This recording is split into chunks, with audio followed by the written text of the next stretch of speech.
Hello pro kabaddi fans. Pro kabaddi season 11లో విజయవంతంగా 50 మ్యాచ్లు పూర్తయ్యాయి. ఈ సీజన్లో ఏ మ్యాచ్ గెలుస్తుందని లాస్ట్ మినిట్ వరకు కూడా మనం ప్రెడిక్ట్ చేయలేకపోతున్నాము. ఎందుకని అంటే ఈ సీజన్లో ప్రతి టీం కూడా రేడింగ్లోనూ డిఫెండింగ్లోనూ చాలా స్ట్రాంగ్గా ఉన్నాయి. ఒక టీం ఓడిపోతుంది అని అనుకున్నప్పుడు ఆ టీం గెలిచిన సందర్భాలు కూడా చాలా ఉన్నాయి. సో ఈ సీజన్ అయితే మునుపటి సీజన్ల కంటే కూడా ఈ సీజన్ అనేది చాలా ఇంట్రెస్టింగ్గా ఉంది. నేనైతే ప్రతి మ్యాచ్ మిస్ కాకుండా చూస్తున్నాను. సో మ్యాటర్లోకి వస్తే ప్రో కబడ్డీ సీజన్ 11లో 51వ match Gujarat giants versus Bengal warriors మధ్య జరిగింది. ఈ మ్యాచ్లో బెంగాల్ వారియర్స్ గుజరాత్ జైన్స్ చేతిలో చిత్తుగా ఓడిపోయింది. బెంగాల్ వారియర్స్ మెయిన్ రైడర్ అయినటువంటి మణీందర్ సింగ్ అటర్ ఫ్లాప్ అయ్యాడు. కేవలం ఈ మ్యాచ్లో 3 రెడ్ పాయింట్లు మాత్రమే సాధించాడు. ఆ 3 పాయింట్లు కూడా బోనస్ పాయింట్లే. ఎటువంటి టచ్ పాయింట్లు అయితే మణీందర్ సింగ్ ఈ మ్యాచ్లో సాధించలేదు. ఓవరాల్గా అయితే ఈ సీజన్లో మణీందర్ సింగ్ అటర్ ఫ్లాప్ అవుతూ వస్తున్నాడు. అనుకున్నంత విధంగా అయితే పర్ఫార్మెన్స్ చేయలేకపోతున్నాడు.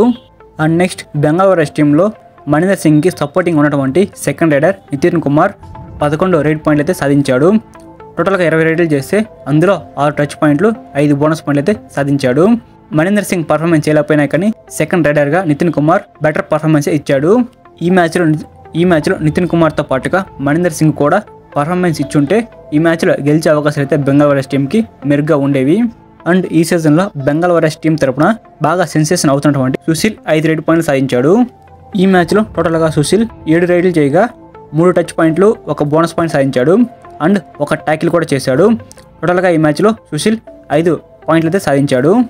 అండ్ రిమైనింగ్ ప్లేయర్స్ ఈ మ్యాచ్లో మ్యాక్సిమం ఫెయిల్ అయ్యారు. అండ్ వీళ్ళ యొక్క కెప్టెన్ అయినటువంటి ఫజిల్ చెల్లి కూడా ఈ మ్యాచ్లో దాదాపుగా ఫెయిల్ అయ్యారని చెప్పుకోవచ్చు. ఫజిల్ చెల్లి ఈ మ్యాచ్లో 5 ట్యాకిల్స్ ఇనిషియల్ చేయగా కేవలం 1 ట్యాకిల్ మాత్రమే సక్సెస్ అయింది.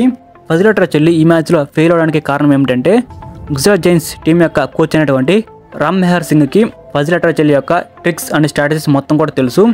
ఎందుకంటే ఫజిల్ చెల్లి పాట్నా ప్యాలెస్లో ఉన్నప్పుడు అండ్ గుజరాత్ జైన్స్లో ఆడినప్పుడు రామ్ మెహర్ సింగే కోచ్గా ఉన్నాడు. ఆ టైంలో తన వీక్నెస్ అండ్ స్ట్రెంగ్త్ మొత్తం కూడా తెలుసు. అందువల్లనే ఈ మ్యాచ్లో ఫజిల్ చెల్లి బెటర్ పర్ఫార్మెన్స్ ఇవ్వలేకపోయాడు. ఎన్ని ట్యాకిల్స్ ఇన్సల్ట్ చేసినా కానీ successful అవ్వలేకపోయాయి. And remaining డిఫెండర్స్లో Mayur Kadam పర్వాలేదనిపించాడు. 3 tackle పాయింట్లు అయితే సాధించాడు. ఈ విధంగా ఈ మ్యాచ్లో బెంగాల్ వారియర్స్ టీం అంతగా ఆకట్టుకోలేకపోయారు. ఫుల్ టైం పూర్తయ్యేసరికి ఈ మ్యాచ్లో బెంగాల్ వారియర్స్ టీం 28 పాయింట్లు అయితే సాధించారు. అండ్ గుజరాత్ జైన్స్ విషయానికి వస్తే గుజరాత్ జైన్స్ యొక్క మెయిన్ రైడర్ అయినటువంటి గుమ్మన్ సింగ్ టోటల్గా 24 రైడ్లు చేస్తే 17 రెడ్ పాయింట్లు సాధించాడు. అందులో 14 టచ్ పాయింట్లు 3 బోనస్ పాయింట్లు ఉన్నాయి.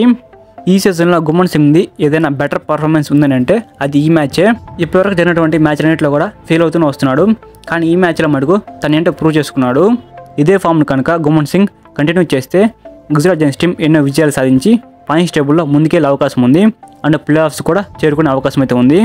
అండ్ గుమ్మన్ సింగ్కి సపోర్టింగ్ రైడర్గా ప్రతీక్ దయా 6 రెడ్ పాయింట్లు సాధించాడు. అండ్ గుజరాత్ జైన్స్లో న్యూ ప్లేయర్ అయినటువంటి హిమాన్షు 6 పాయింట్లు సాధించాడు. వీళ్ళిద్దరూ కూడా గుమ్మన్ సింగ్కి సపోర్టింగ్గా ఉన్నారు ఈ మ్యాచ్లో. అండ్ డిఫెండింగ్ విషయానికి వస్తే జితేంద్ర యాదవ్ లాస్ట్ మ్యాచ్లోనూ బెటర్ పర్ఫార్మెన్స్ చేశాడు. కానీ లాస్ట్ మ్యాచ్లో కూడా ఓడిపోవడం జరిగింది. ఈ మ్యాచ్లో అదే పర్ఫార్మెన్స్ని కంటిన్యూ చేశాడు. అందువల్ల ఈ మ్యాచ్ అయితే గెలవడం జరిగింది. జితేంద్ర యాదవ్ అయితే ఈ మ్యాచ్లో 6 ట్యాకిల్ పాయింట్లు అయితే సాధించి టీం గెలవడంలో తన వంతు పర్ఫార్మెన్స్ చేశాడు. ఈ మ్యాచ్లో గుజరాత్ జైన్స్ యొక్క rating unit and defending unit చాలా బాగా పర్ఫార్మెన్స్ చేశారు. ఈ మ్యాచ్లో బెంగాల్ వారియర్స్ టీం మీద 19 పాయింట్ల తేడాతో గుజరాత్ జైన్స్ టీం గెలవడం జరిగింది.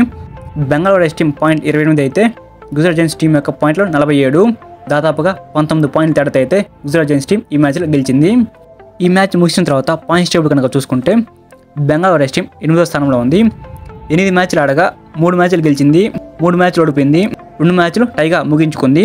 అండ్ గుజరాత్ జైన్స్ టీం 12వ స్థానంలో ఉంది. గుజరాత్ జైన్స్ టీం 9 మ్యాచ్లు ఆడగా 2 మ్యాచ్లు గెలిచింది, 7 మ్యాచ్లు ఓడిపోయి 12వ స్థానంలో అయితే ఉంది. పాయింట్స్ టేబుల్లో మొదటి ప్లేస్లో అయితే హర్యానా స్టీలర్స్ టీం ఉంది. 9 మ్యాచ్లు ఆడగా 7 మ్యాచ్లు గెలిచింది, 2 మ్యాచ్లు ఓడిపోయింది. అండ్ మన తెలుగు టైటన్స్ టీం అయితే 6వ స్థానంలో ఉంది. 8 మ్యాచ్లు ఆడగా 5 మ్యాచ్లు గెలిచింది, 3 మ్యాచ్లతో ఓడిపోయి మన తెలుగు టైటన్స్ టీం 6వ స్థానంలో ఉంది. సో ఆఫ్టర్ 51 మ్యాచెస్ తర్వాత పాయింట్స్ టేబుల్లో టీమ్స్ అనేవి ఈ పొజిషన్స్లో ఉన్నాయి. సో ఇలానే మీరు మ్యాచ్ అయిపోయిన వెంటనే మీరు డైలీ రివ్యూ తెలుసుకోవాలంటే ఆ మ్యాచ్ యొక్క రివ్యూ అనేది మన ఛానల్ని సబ్స్క్రైబ్ చేసుకొని పక్కన ఉన్న బెల్ సింబల్ తాళంలో పెట్టుకోండి. సో మర్చిపోకుండా ఈ వీడియోకి లైక్ చేసి మీ కబడ్డీ ఫ్రెండ్స్కి ఈ వీడియోని షేర్ చేయండి. Thank you for watching my video. Have a nice day guys.